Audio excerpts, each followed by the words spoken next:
Noches para todos, un saludo muy especial.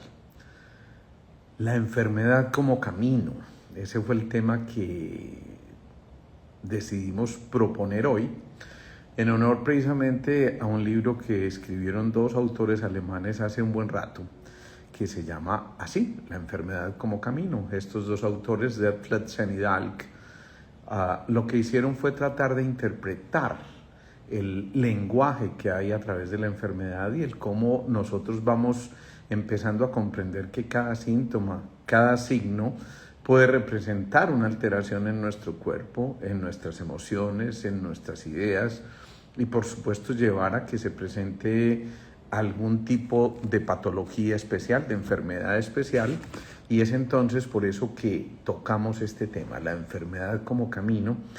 Y decidí tomarlo hoy precisamente porque estaba hablando con una paciente esta mañana que precisamente me autorizó, por supuesto, a comentar su caso, y de hecho creo que haremos un live posteriormente con esta mujer valiosísima, una mujer muy especial. Resulta que el sábado anterior yo tuve el honor de ser invitado a la Fundación Alma Rosa para contribuir con una charla dirigida a pacientes con cáncer y de cómo entender ese proceso de una manera un poco diferente y cómo entonces empezar a tratar de comprender la fisiología y el cómo ocurren ese tipo de alteraciones en el ser hasta que se llega a un punto en el que el proceso de degeneración es tan importante que puede llevar, por supuesto, a comprometer seriamente la vitalidad de alguien. Entonces, esta mujer comenzó a hacerme un relato que me pareció tremendamente edificante y que yo dije, bueno, yo creo que valdría la pena contar ese relato, por supuesto con muchos nombres. Se puede llamar Julia, se puede llamar Sofía, María, como quieran ustedes ponerle, porque se trata más que de contar una historia de tipo personal y por supuesto, digamos que haga parte de su intimidad, para algo más allá, y es construir a partir de la enfermedad. Esta chica consulta porque a raíz de esa charla que dijimos, ella empieza a caer en cuenta de algunas cosas respecto de su cáncer de seno. Precisamente ese fue el motivo de consulta. Y obviamente lo primero que ocurre es que nosotros preguntamos siempre seno derecho, seno izquierdo. Eso tiene implicaciones muy importantes. Hemos dicho en algunos otros lives que el seno derecho pues tiene que ver básicamente con la figura materna o con la maternidad y con la pareja. Por supuesto, la primera pregunta que se nos ocurre hacerlo después de este diagnóstico, es un diagnóstico complejo porque a ella, mejor dicho, ella misma se detecta ese nodulito y una vez se lo detecta empiezan los estudios y por supuesto encuentran que se trata de un carcinoma ductal infiltrante localizado, es decir, es un tipo de cáncer que no ha avanzado grandemente hasta ese momento. Deciden hacerle una mastectomía radical. Eso significa que no solamente le sacan el seno, sino que le sacan los ganglios que pueden afectarse en una situación como esta, y ella entonces decide que se somete a ese tratamiento. Aparentemente las cosas están más o menos solucionadas, pero tiempo después, cerca de un año después, hace una recidiva, es decir, recae nuevamente a pesar de que no hay estructuras del seno allí. A ella le habían respetado la areola, el pezón, y ahí recae el proceso y ella empieza de nuevo a sentir este tipo de signos. Se toca una bolita nuevamente y descubren por una nueva biopsia que en efecto el carcinoma ha regresado. Pero digamos que esa es la historia macro. ¿Qué hay detrás de esa historia micro? Cuando yo le pregunto cuándo empieza esto, ella me dice en enero de 2024.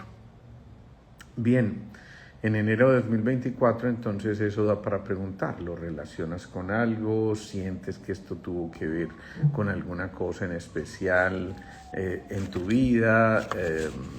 Ella dice, bueno, es que hay muchas circunstancias que después de haber escuchado me hacen pensar qué pudo haber ocurrido. Resulta que un año antes, ella se separa de quien fue su novio durante muchos años y ya llevaban cerca de 5 o 6 años como pareja y pues empiezan a ocurrir las cosas que a veces ocurren y es que empiezan a sentirse distanciados, empiezan a sentir que no están tan cercanos, empiezan a darse cuenta de que algo está ocurriendo y digamos que ese distanciamiento hace que ya no sientan que sus vibraciones están al unísono y que algo más está ocurriendo allí tras esa historia específicamente que esta mujer está narrando. Ella termina contando que en esas circunstancias lo nota extraño, él está distinto, de pronto no resuenan con las mismas cosas, no están vibrando y comunicándose de la mejor manera y finalmente empiezan a notar que algo más hay de fondo. Ella precisamente por esa distancia que va notando termina también involucrada con alguien cercano y esto la llena de una cantidad de sensaciones porque pues inicialmente ella pensó que se iba a casar con esta persona para que fuera su compañero de toda la vida y envejecer juntos, ¿no? Pero aquí empieza la historia compleja porque esta mujer en medio de todo esto conoce a esta segunda persona, llamémosle X y X2, este será el X2. Y esto empieza a llevar a una cosa muy compleja. Ella dice, yo no la quería seguir, me van a perdonar la expresión, no, la voy a decir más decente, embarrando más. Y además no quería seguir sintiendo tantas culpas porque resulta que este muchacho X2 era casado, también con una relación de pareja muy inestable, pero al fin y al cabo casado y con hijos, y ella sintió además de eso culpas. Ella dice, a mí me invadía una sensación de tristeza profunda, además porque tuvo algunas dificultades con la figura de su abuela y porque su madre no había estado muy cercana en algunos momentos específicos de su vida. Y toda esta tristeza, recuerden que la tristeza es el pulmón, pero también es el quinto centro que tiene que ver con la tiroides, con las articulaciones temporomandibulares y con las mamas.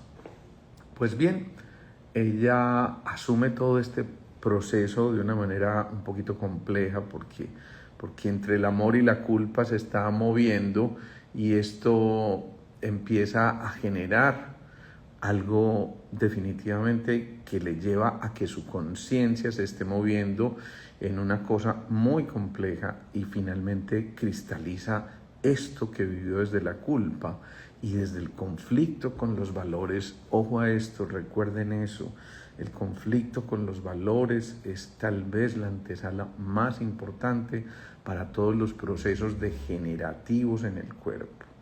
Ese proceso de discusión con los propios valores nos lleva a que el conflicto nos vaya metiendo en unas cosas muy difíciles y si vamos en contra de nuestros valores estamos cambiando el territorio, estamos moviéndonos en arenas movedizas muy complejas que pueden llevar a que generalmente se produzcan este tipo de respuestas. Recordemos que la culpa está en relación con el sistema inmunológico y con el timo y por eso también empiezan a disminuir las defensas en esta paciente. De hecho, hace también un problema de la tiroides y esto implicó que se descuadrara metabólicamente muy severamente.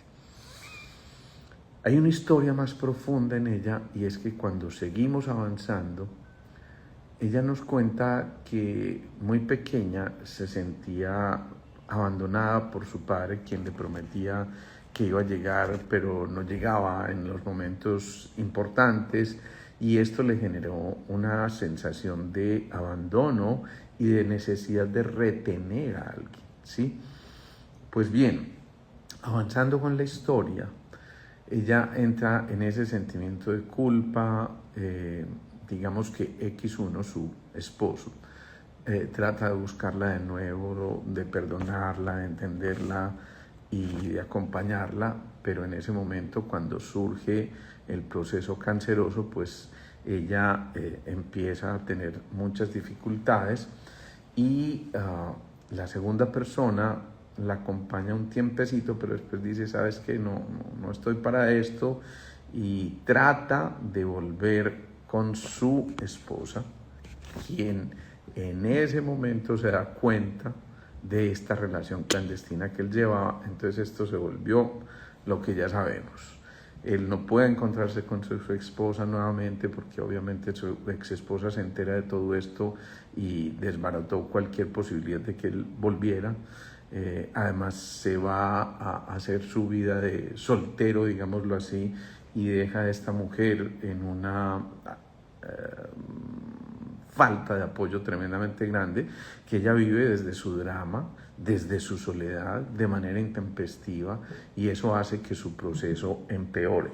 A raíz de esto, ella empieza a darse cuenta de estas cosas porque alguien le cuenta que él está metido en una de esas aplicaciones y saliendo con alguien, y resulta que explorando esas aplicaciones se da cuenta que en efecto así es, y resulta que en una de esas se engancha con alguien que está en una de esas aplicaciones. Esta tercera persona, digamos que ella conoce varias personas en ese proceso, está muy complejo porque está completamente perdida y desubicada en su vida, pero además con esa tristeza profunda, y trata casi de hacer lo mismo, aquello de que un clavo saca otro clavo, y por supuesto aquí esto no funciona. Esto definitivamente va mucho más allá, porque cuando el conflicto es con los valores, ahí ya la cosa empieza a enredarse. Habrá gente para la que es perfectamente normal esto de tener muchas parejas, luego ya no son parejas, pero digamos que lo vive de una manera tranquila y no entra en conflicto con esa escala de valores, pero esta mujer sí, porque tenía esas condiciones previas, y entonces esto lleva a que la historia se vaya enredando cada vez más. Ella empieza a enredarse con alguien, y finalmente en esa aplicación también conoce a alguien más, alguien al que ya de entrada le dice, sabes que no, podemos ser, digamos que amigos, porque yo no tengo nada que ofrecerte, estoy en esto y esto. Le cuenta de su cáncer, le cuenta del intento con las quimios, de todas esas cosas que le hicieron quimio, y por eso se descuadra también su tiroides. Y el hombre dice, no importa, yo no estoy buscando otra cosa que acompañarte, y decide acompañarla, y la acompañaba en el último año, hasta que por fin, redondeando la historia, esta mujer se hace novia de esta persona con la que no contaba que iba a ser novia, pero que se apareció en un momento en que su apoyo le brindó una estabilidad muy importante, lo reconoce ya luego como un gran hombre, y hoy en día es la novia de ese ser. Pero aún en su mente está aquella fantasía de querer vivir hasta el final, hasta viejita, con su marido, con su primera pareja, digámoslo así, en esta historia. Y obviamente llega un punto donde tenemos que empezar a hablar que la enfermedad realmente es un camino y es una enseñanza, pero si el aprendiz no asume su actitud, pues entonces la vida empieza a pasarle la factura de cobro y le dice, venga hermanita, que es que usted no ha entendido la lección. Por eso la bofetada, y le manda esa recidiva, es decir, de nuevo reaparece el cáncer después de que supuestamente había sido extirpado completamente cuando le hicieron la mastectomía y cuando le hicieron el vaciamiento de sus ganglios, pero vuelve a aparecer, y es una persona muy joven todavía, muy joven, y esto pues imagínense el drama que esto significa, hasta que empezamos a mostrarle todo esto, cómo la tristeza profunda empieza a ser, digamos que el territorio perfecto cómo el abandono que ella siente de su padre en los primeros años de vida, si no es superado en algún momento, en otro instante en que en su vida parezca algo similar, pues va a desencadenarse algo mucho más complejo. Es lo que Speransky, un estudioso de estas cosas, llamaba el primer golpe, el que sensibiliza cuando está de niña, y este segundo golpe, que es el de la separación, y el de la separación de su segunda persona, y el de las amenazas a su vida, pues porque obviamente estamos hablando de que es un proceso complejo desde el punto de vista físico que compromete, por supuesto, su existencia. Apenas la vimos hoy por primera vez, pero ocurrió una cosa muy bonita, y es que asumió una actitud. Ella es una guerrera, de hecho creó una página para contar su historia y tratar de ayudarle a mucha gente, y se convirtió también en bolsera de Alba Rosa, esa fundación tan especial, y resulta que entonces ella empieza a darse cuenta de que a través de esto que estamos hablando empieza ese proceso de concientización de lo que es su enfermedad, de por qué ha ocurrido, pero llega un punto donde claramente tenemos que decirle: aquí es donde tienes que tomar una decisión que es de vida. Esta no es una decisión como la de cambiarse una camiseta o ponerse otro pantalón o irse a vivir a otra ciudad. No, es una decisión de vida, donde en esta oportunidad esto es lo que le está enseñando la enfermedad. Ella tiene la oportunidad de hacer ese aprendizaje, de hecho le dan una segunda oportunidad, pero es muy posible que una tercera no la tenga. Entonces ella sabe que tiene que tomar decisiones y no dejar puertas abiertas. Si tú dejas la puerta del apartamento abierta, pues es posible que en la próxima media hora no pase nada, pero 1, 2, 3 días después, un mes después, con toda seguridad que lo que tienes en tu apartamento ya no existe, porque los amigos de lo ajeno se apropiaron de eso. La misma cosa ocurre si tú dejas puertas abiertas. Emociones definitivamente comprometidas con estas cosas, sin duda esto va a llevar a complicaciones muy serias.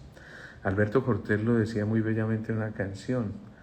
Decía: la alegría del que tiene un solo amor y le alcanza. A veces esto no es así. Digamos que sería la condición ideal, y muchas personas viven esto, que en un principio parece como una aventura, pero luego esto de que el corazoncito esté allá y mi cuerpo físico esté aquí, empieza a generar una dualidad muy difícil de manejar, que puede traducirse en cosas demasiado difíciles de elaborar desde el punto de vista de la conciencia. Así que ese primer caso nos está diciendo: ojo, porque a veces hay que tomar decisiones de vida. Yo no entro ni mucho menos a emitir un juicio con esta mujer, porque cada uno tiene su propio drama, cada uno lo vive desde su propio ser, cada uno lo vive desde sus propias circunstancias y experiencias propias. Pero sin duda llega un punto donde sí hay que tomar unas decisiones, porque el cuerpo susurra, el cuerpo habla, pero luego el cuerpo grita. Y si ya no es suficiente, pues entonces el cuerpo dice: es el momento de abstraerse de este cuerpo físico e ir a otro plano completamente diferente. Entonces, insisto, no estamos aquí para juzgar a nadie ni ninguno de sus actos, porque no conocemos sus realidades internas y porque no conocemos todo esto.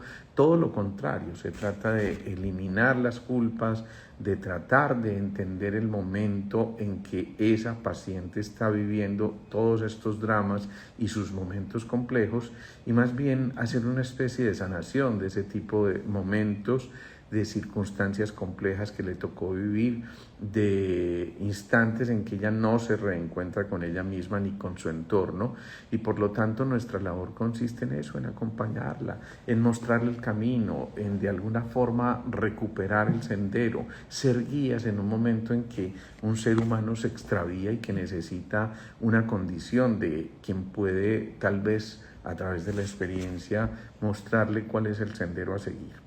Pero lo que sí es muy claro, y esta es una de las razones por las que trajimos esta historia, es que hay momentos en la vida en que uno tiene que tomar decisiones, y las decisiones implican renuncias. Hablaba con ella y le decía: siempre habrá alguien que se acerque a ti estando tú con tu pareja y represente otra cosa que quisieras explorar y seguramente cositas muy ricas que atraen, pero que en algún momento tenemos que decir no, renuncio a esto porque ya tengo esto y le apuesto a mi nuevo proyecto de vida, a mi nueva compañía, a ese cómplice que he elegido y a partir de ahora decido avanzar de una manera certera hacia eso que me esté guiando al reconocimiento de nuestro ser. Hay una cosa fundamental en esta historia y es que frecuentemente allí el amor no se vive desde el cuarto centro, sino que el enamoramiento se vive desde el tercer centro, desde el plexo solar. Y entonces es más el apego, es más la necesidad de retener al otro que el verdadero vínculo con el ser que amamos. Y por eso decimos que el cáncer en general es una enfermedad del desamor. Hay algo que se nos extravió en el camino y por eso perdemos el amor, o por los otros o por nosotros, y nos alejamos del cuarto centro, de nuestra casa, de nuestro ser interior verdadero, de esa emoción que manejamos a partir del amor, y por eso ahí empiezan a ocurrir las verdaderas debacles. Y por eso generalmente encontramos que quienes se recuperan por completo de una patología tan compleja como es el cáncer, lo hacen porque vuelven a su ser interior, porque vuelven a ser ellos, porque vuelven al centro, porque vuelven a los órdenes, ojo a esa palabrita, órdenes del amor. Un cáncer es un desorden total, un cáncer es una entropía total, es decir, un caos interior, y entonces lo que hacemos es tratar de llevar a ese ser a que vuelva a encontrar el sendero, y ninguna herramienta mejor que los órdenes del amor para volvernos a enrutar, para volvernos a aquello que estamos tratando de experimentar, y ojo, para recuperar la alegría.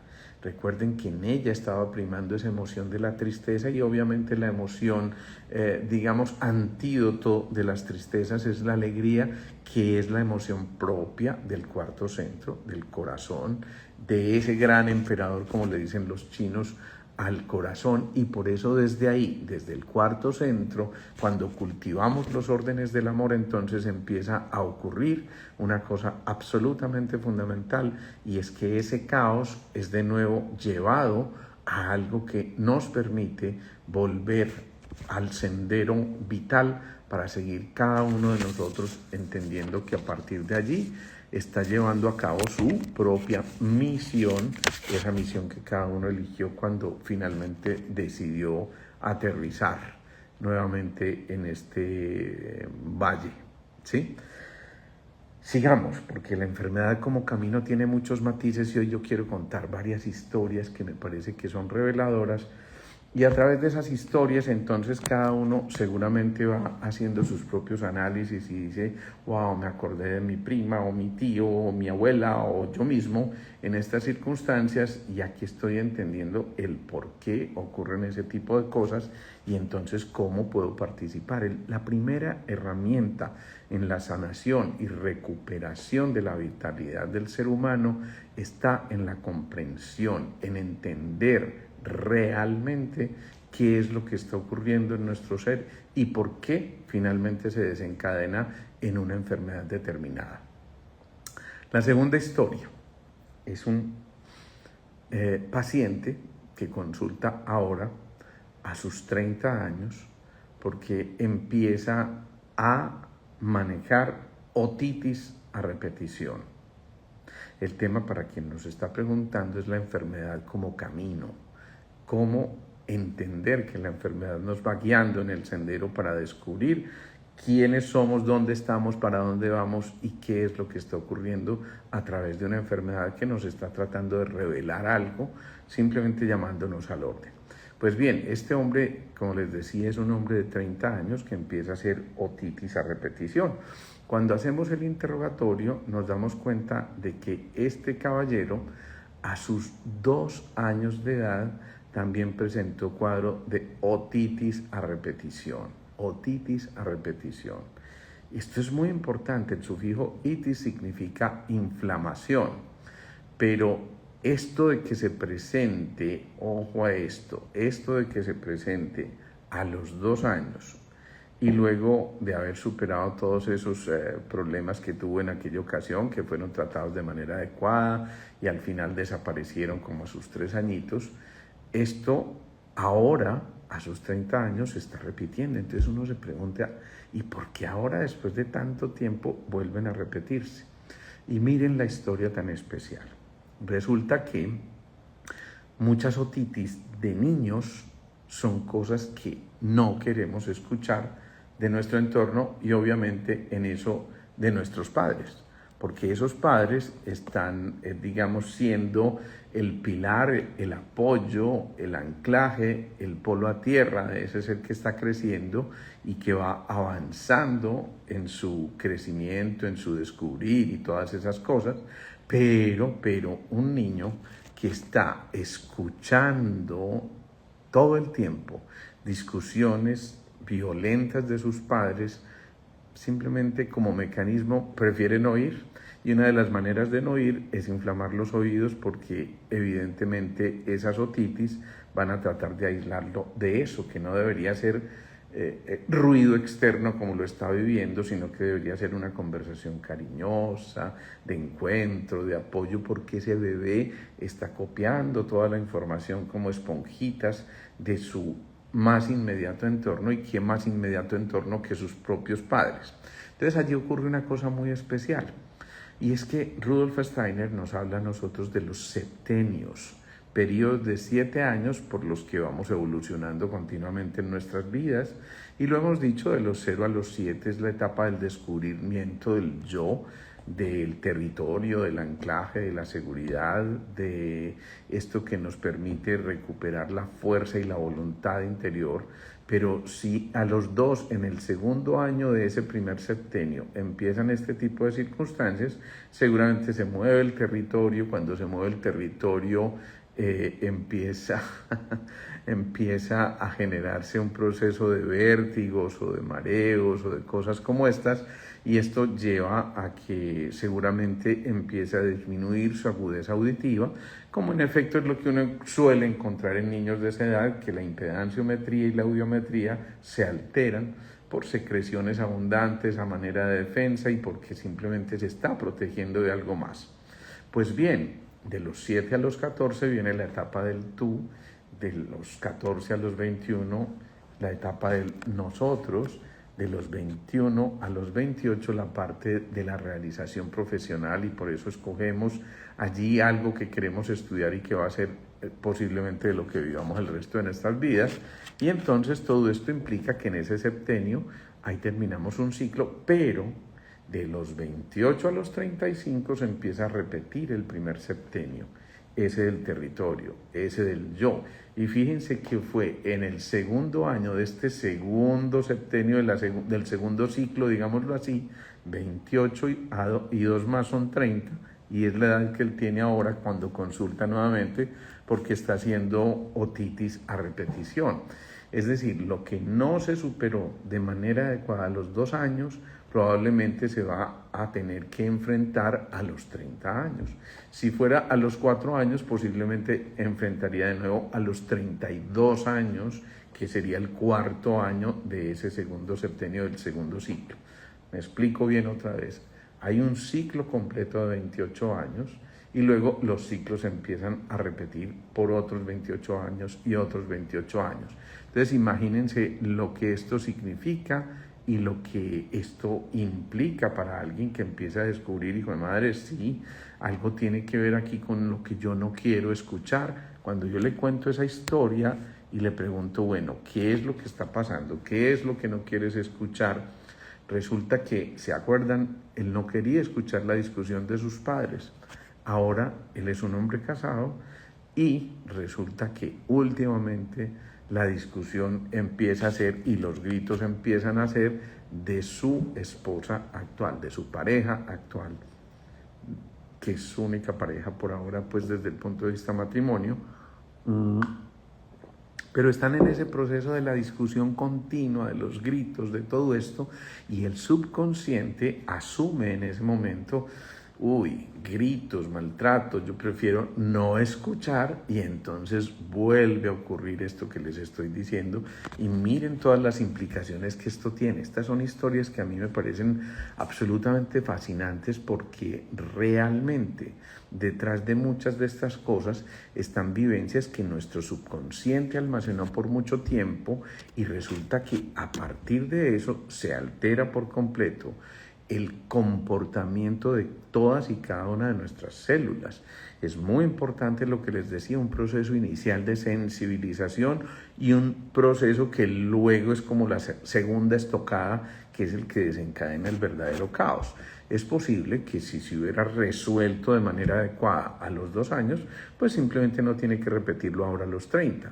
Pero cosas que simplemente el subconsciente guardó sin resolver no quiere decir que fueron superadas. Va a llegar un punto donde el subconsciente diga, venga, teníamos una duda pendiente, ¿qué tal si la saldamos ahora? ¿Qué tal si empezamos a entender que esto que está ocurriendo nos está llevando a redescubrir qué tanto tenemos que ver nosotros con el desarrollo de esas patologías al interior nuestro y cómo entonces empezar a abordar este tipo de circunstancias que aparecen como revelándonos un camino y por eso la enfermedad como camino puede ser un tema bastante interesante que nos lleva a ser partícipes de todo lo que nos está ocurriendo y sobre todo de nuestros procesos de comprensión y sanación de las enfermedades.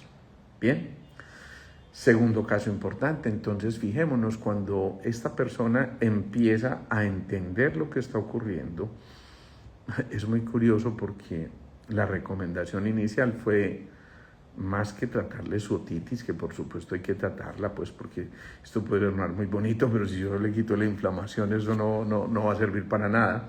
Pero la recomendación fue ¿por qué no asisten a una terapia de pareja?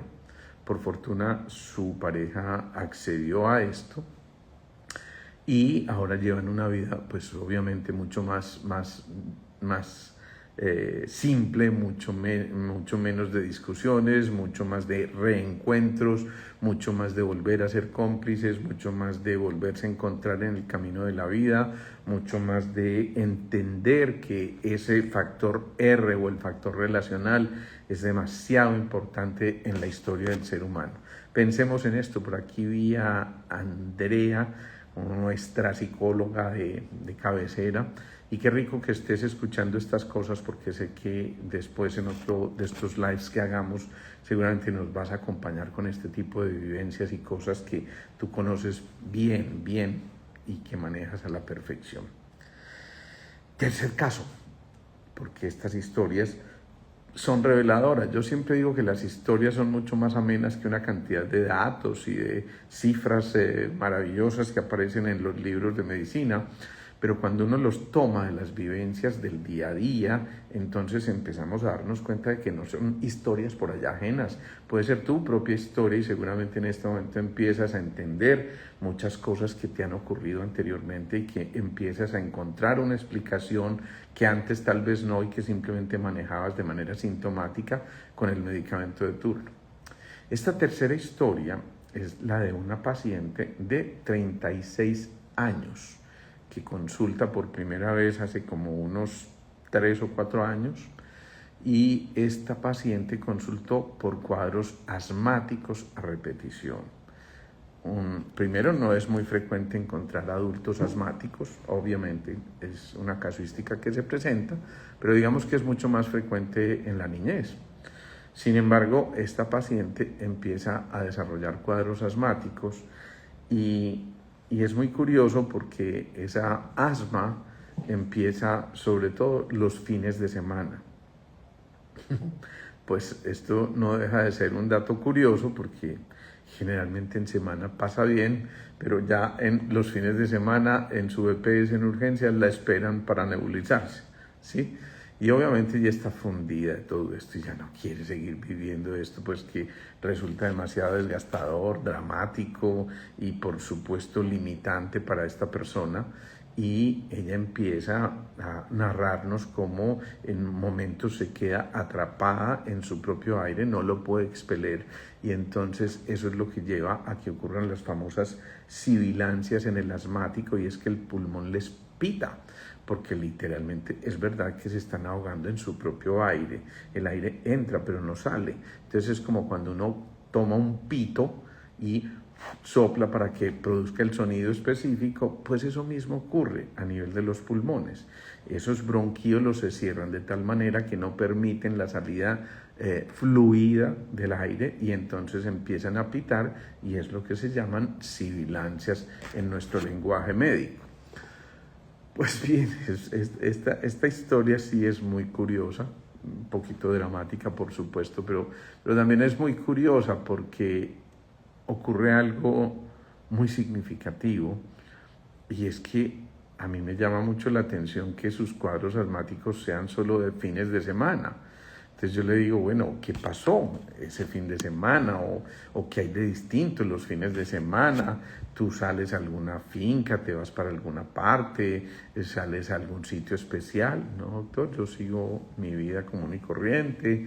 En realidad casi no salimos porque precisamente yo aprovecho, ojo a esto, que mi marido llega los fines de semana. Él trabaja en un pueblo y los fines de semana es cuando realmente nos encontramos. ¿Qué se les ocurre que puede estar ocurriendo en ese momento? Hay cosas que son muy simpáticas y que uno, yo creo que tiene que empezar a hacer como un Sherlock Holmes y tratar de buscar esos puntos que nos lleven a entender el porqué del comportamiento de los fines de semana, pero ya ella aquí nos da la pista, ella nos dice, es que mi marido está por fuera en semana, pero llega los fines de semana.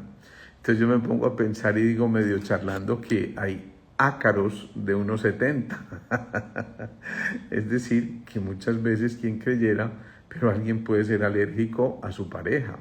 Y no alérgico a su cuerpo físico, no alérgico a esas cosas, sino a lo que pueda representar la presencia de su pareja.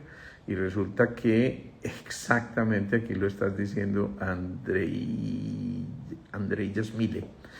Ella se siente ahogada con su presencia porque es un tipo que absorbe, es un tipo que reclama demasiado su atención, su presencia, su necesidad de que ella esté casi que a su servicio, porque es que yo venir los fines de semana y no encontrarte dispuesta y no encontrarte Entonces ella empieza a sentir esa presión, la misma presión que se convierte luego en opresión en el pecho, opresión, y esa opresión lleva a que precisamente no circule de manera adecuada ese oxígeno en su ser. Y miren lo curioso que ocurre. Cuando le hacemos esa broma, pues puede ser muchas cosas, puede tener una alergia a la loción que utiliza el marido, o puede tener una alergia a lo mejor al polvo que el hombre trabaja con cosas como de construcción y todo eso, y entonces a lo mejor puede ser una alergia a esto. Pero miren lo que ocurre, y esto es la parte dramática de la historia. Por alguna circunstancia, este hombre se enfermó gravemente. Como les dije, yo a ella la vi por primera vez hace como 3 o 4 años, y más o menos un año después de estarla viendo y de, a pesar del tratamiento, continuar con crisis a repetición, habían mermado, pero de todas formas se seguían presentando, y generalmente los fines de semana, pues ocurre una cosa muy singular, y es que este hombre se enferma gravemente y finalmente fallece. Lo especial de esta historia, que es dramática, pero al mismo tiempo muy reveladora, es que esta mujer, a partir de la muerte de su esposo, se alivió por completo del asma. Ojo, no vayan a matar a sus maridos si son asmáticos. Pero lo que les estoy diciendo es que a veces la presencia del otro puede ser tóxica. A veces hay vampiros que realmente nos llevan a que se pierda esa libertad con la que vivimos normalmente, y muchas veces esa libertad se ve expresada desde el punto de vista físico con esa falta de libertad para que el oxígeno fluya. Son historias muy, a veces hasta extrañas, que parecían medio esotéricas, medio traídas de los cabellos, pero ¿qué hacemos? Estas cosas las vemos en consulta y nos llevan a reafirmar una vez más que esa condición psico, neuro, endocrino, inmunológica está presente siempre, siempre en nuestros seres y que realmente de nosotros depende mucho lo que estemos viviendo.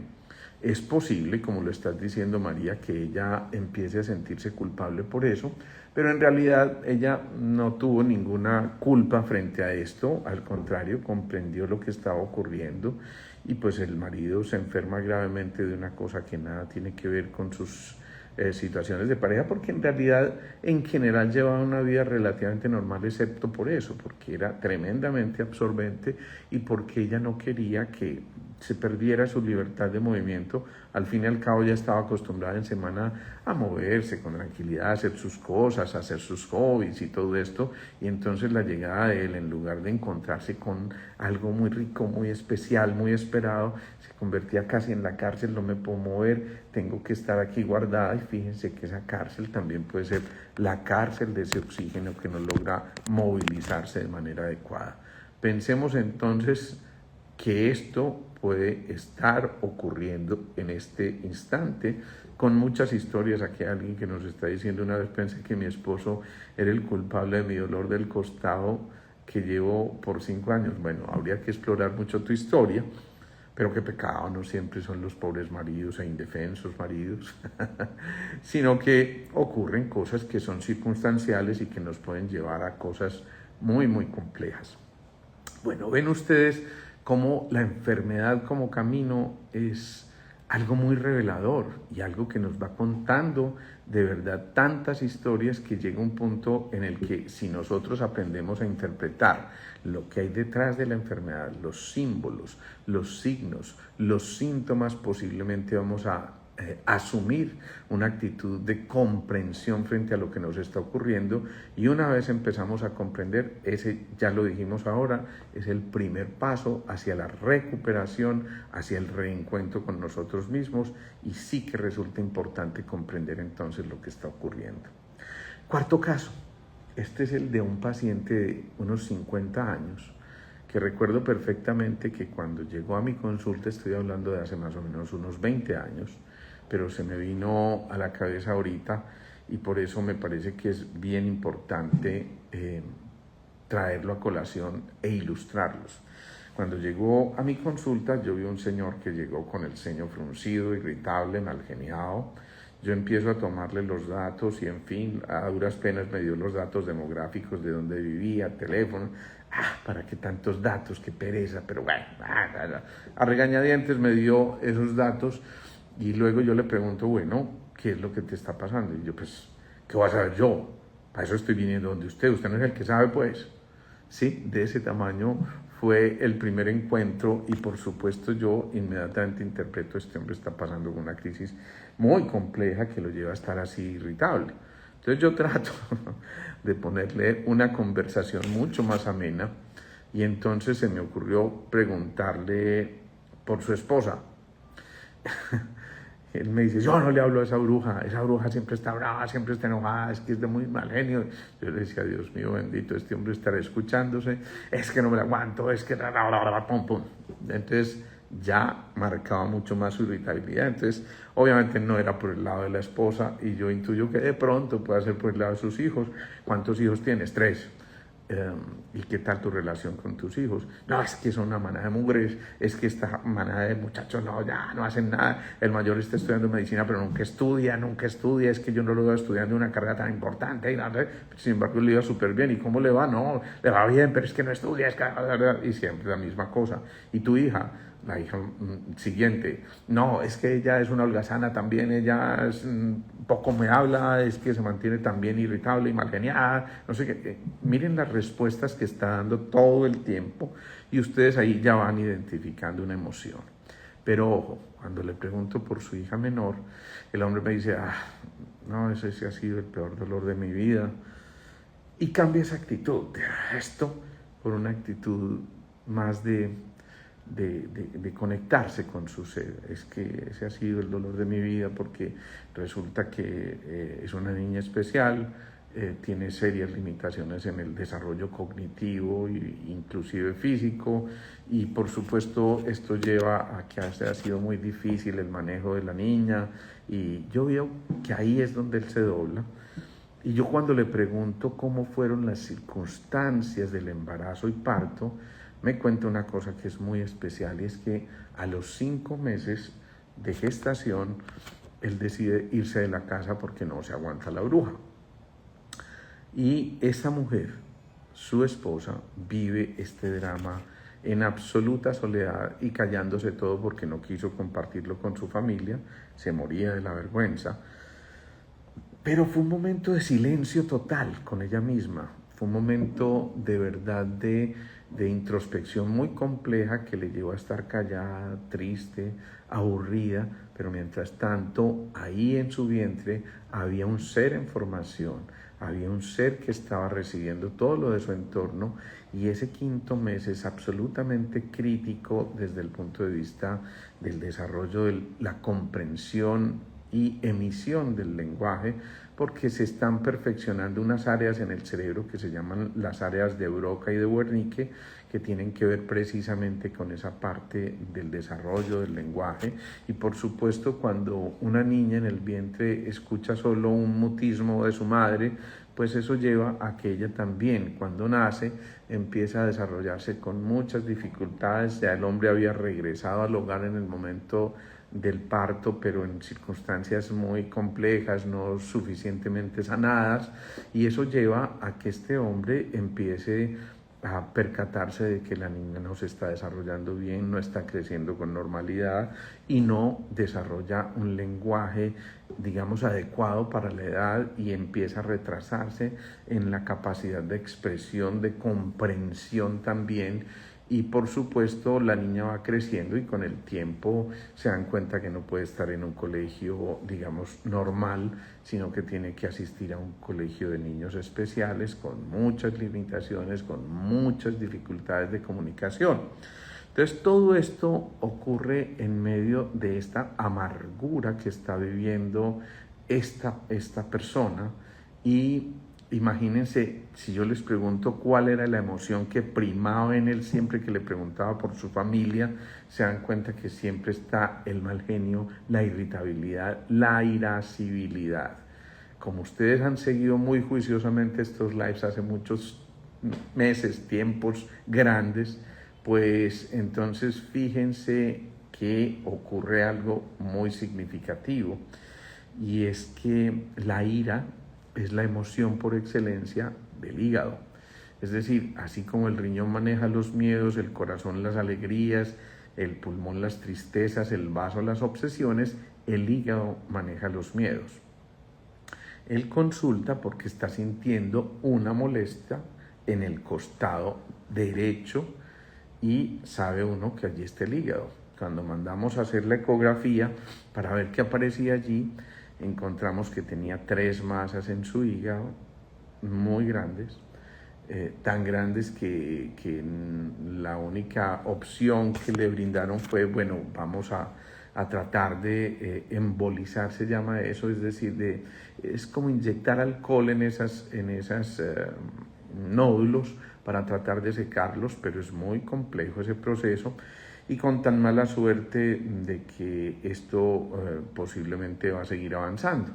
Pues cuando yo lo veo así tan desesperado, tan hostil, y cuando se entera para acabar de ajustar de este diagnóstico, cáncer de hígado, un cáncer de hígado muy complejo, muy avanzado, yo le digo, hombre, le explico esto de las emociones, los llevo a entender que su irritabilidad permanente todo el tiempo lo único que está haciendo es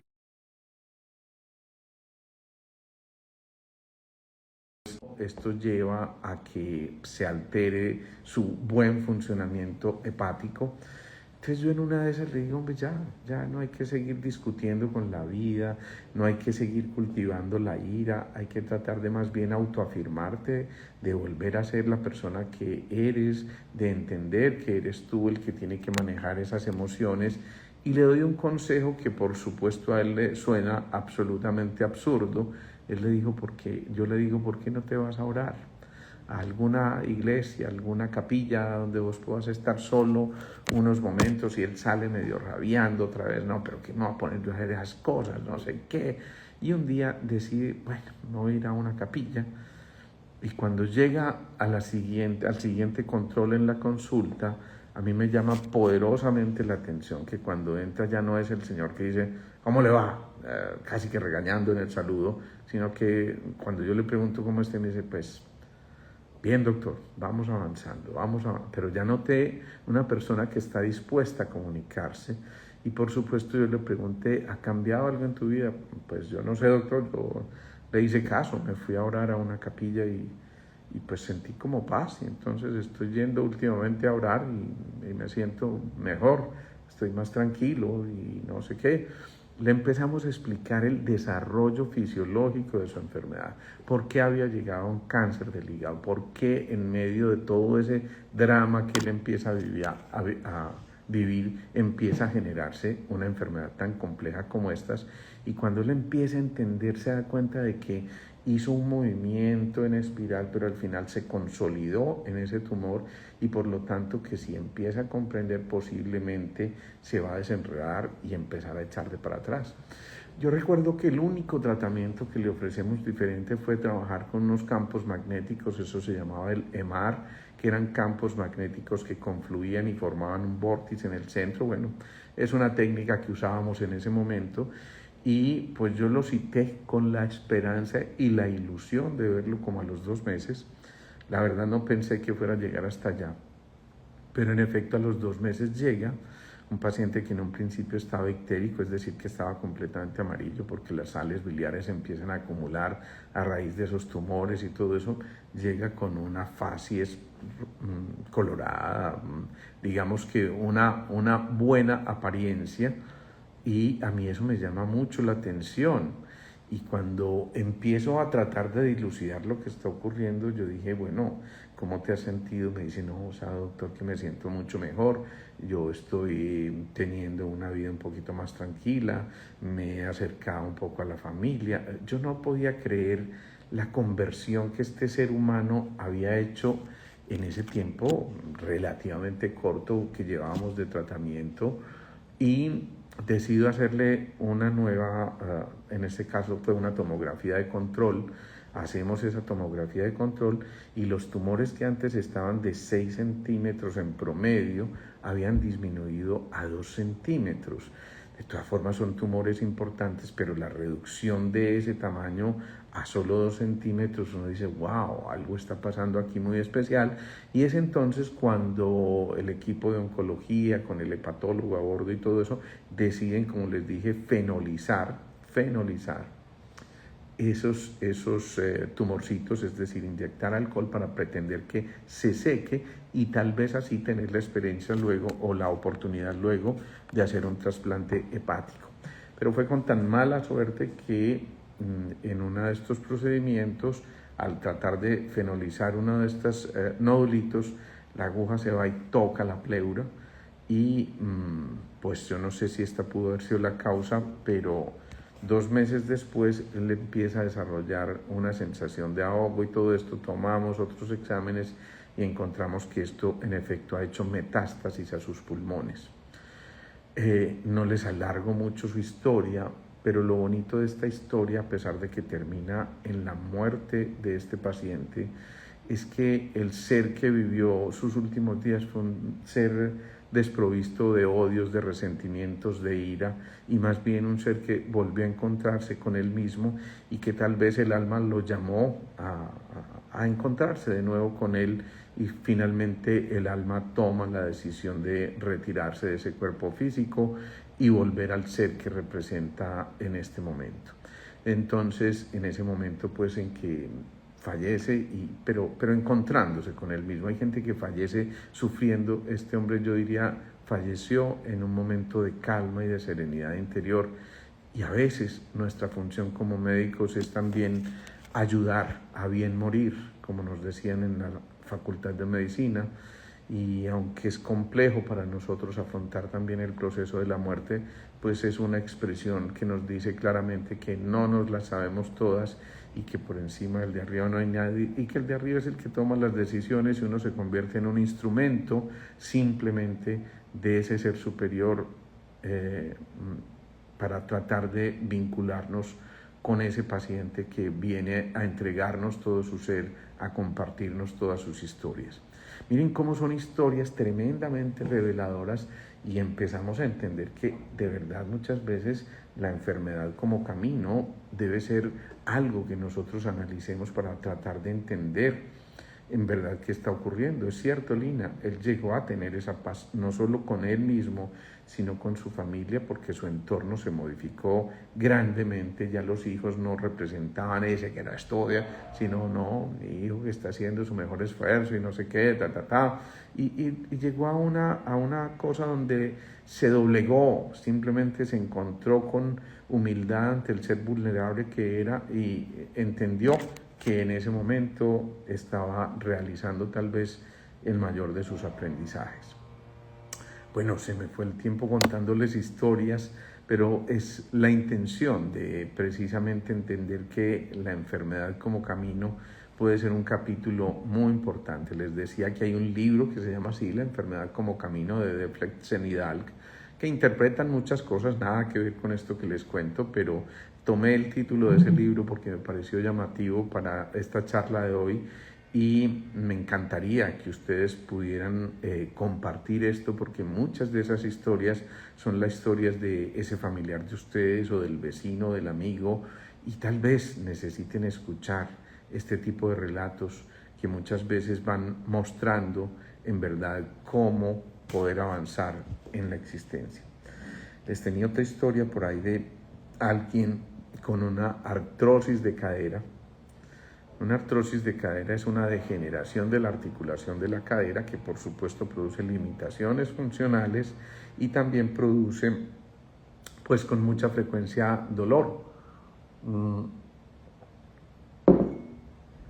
Voy a encimarles otros minuticos aquí con esta historia porque es bien interesante. Este paciente consulta entonces por su coxartrosis, así se llama la artrosis de la cadera, a la degeneración de la cadera y por un síndrome de pánico. Si ustedes también me han seguido por las redes hace un buen tiempo, hay más de 800 videos montados ahí en el Instagram y en el canal de YouTube. Y por eso hay verdaderas historias allí interesantes, pero si ustedes piensan en cadera y en miedos, ¿a alguien se le ocurre alguna emoción que pueda estar primando y que pueda ser común a estas dos dolencias? Coxartrosis, o sea, artrosis de la cadera, y miedos. ¿Alguien puede identificar a qué emoción se está refiriendo a esto? Síndrome de pánico y coxartrosis. ¿Con qué elemento estará relacionado desde el punto de vista energético de los chinos? Agua, madera, fuego, tierra, metal. ¿Con qué órgano estará relacionado? ¿Con el pulmón, el riñón, el corazón, el vaso, el páncreas? ¿Qué se les ocurre a ustedes? Eso es, Sandra, me encanta. Riñón y agua, elemento agua. Recordemos que exactamente, qué bueno. Miren, estoy feliz porque ustedes están haciendo el diagnóstico. Miedo a dar el paso, me encanta. Soledad también, agua, riñón. Sí, miren ustedes qué tan especial, me encanta. Eso quiere decir que hemos creado unas fieras aquí. Es el elemento riñón, es el elemento agua, son los miedos, es todo esto que nos está diciendo que en verdad allí empiezan a ocurrir cosas muy especiales y muy circunstanciales. Resulta que en la historia de este hombre hay algo muy dramático y muy complejo, y es que este hombre tuvo que desplazarse obligatoriamente a otro país, separarse de su familia, de su cultura, de sus raíces, de su trabajo, de todas estas cosas, porque muchos años atrás el abuelo había sido asesinado por esas cosas de la violencia de aquellas épocas oscuras y difíciles, y ahora a él le tocó desplazarse porque las amenazas llegaron a él en ese instante. Pues claro, cuando uno se va a otro territorio, perdió el anclaje, perdió el territorio, ojo, el territorio, no el elemento tierra, perdió eso tan importante que es el territorio y la seguridad y la identidad, y esa es la energía del riñón que maneja los huesos, ojo, articulación de la cadera, y los miedos, por eso los síndromes de pánico. Claro, el territorio se mueve, por supuesto el riñón hace parte del territorio, y cuando eso ocurre, pues la manifestación sería, ¿y hacia dónde voy? ¿Cuál es el paso que voy a seguir? ¿Cuál es el paso que voy a dar ahora? Y por supuesto llega a un territorio, a una cosa extraña donde la cultura es distinta, el idioma es distinto, no hay seres queridos a su alrededor, simplemente huyó protegiéndose de esto. Y entonces eso es muy importante. Aquí haces una pregunta muy importante, María, y es, así esté bien donde esté, ojo, cuando alguien llega a otro territorio y se adapta fácilmente y dice, qué rico, estoy feliz aquí, me siento contento con este país que me acogió, estoy feliz porque estoy encontrando otra cultura, es un desafío maravilloso, excelente. Pero cuando al contrario se vive desde el drama, no, tuve que dejar a toda mi familia allá, estoy muy triste, yo aquí no me relaciono con nadie, me siento solo, qué pereza esta soledad, qué pereza esta cultura, no me gusta, voy a tener que sobrevivir como pueda. Eso es bien distinto. Entonces, no solamente es el suceso que se vive, sino quién lo vive y desde dónde lo vive. Cuál es el sujeto que está viviendo ese drama y cómo lo está viviendo. Entonces, volvemos a lo mismo, la posición del observador. La posición del observador cambia al observado y eso va a cambiar por completo el desarrollo de este tipo de casuísticas en nuestro ser. Pues es muy especial porque en él lo que hicimos fue hacer una terapia del territorio, es decir, tratar de que se enamorara de su nuevo territorio, y eso empieza por anclarse, pisar firmemente la tierra es la tierra. Entonces lo pusimos a hacer el famoso earthing, o el contacto directo con la tierra, el polo a tierra, caminar descalzo sobre la grama, a empezar a tratar de averiguar un poco más de la cultura a la que llegaba, que era la cultura americana, a tratar de conectarse con gente que de pronto hubiera pasado por dramas parecidos a esto, y entonces ahí empiezan a ocurrir cosas muy especiales, y es que él empieza a sentir agradecimiento por ese país que lo acoge, por ese país que le da la oportunidad de empezar a trabajar, por ese país que le empieza a mostrar otras nuevas culturas, y empieza a hacer el proceso de adaptación, de sensibilización con su territorio, de perdonar y sanar las memorias ancestrales, las que había dejado en su país, para ahora empezar una nueva historia y empezar a escribir el guión de su propia historia. Es muy frecuente que estas artrosis de cadera sean progresivas y vayan deteriorando notoriamente el funcionamiento de la articulación, pero en cambio en el caso de este hombre, al contrario, empezó a involucionar su patología, es decir, empezó a sentirse mejor, empezó a darse cuenta de que podía hacer ciertos ejercicios que antes no, empezó a exigirse un poco, pero gradualmente con lo que estaba ocurriendo, le formulamos 2 o 3 cositas de tipo fitoterapia y fue empezando a notar la mejoría, pero empezó a enamorarse de su nuevo territorio y finalmente terminó acogiendo el territorio. Esto es abrazar lo que nos está ocurriendo, no reñir contra lo que nos está ocurriendo, porque eso genera desgaste y por supuesto nos lleva a que haya alteraciones mucho mayores.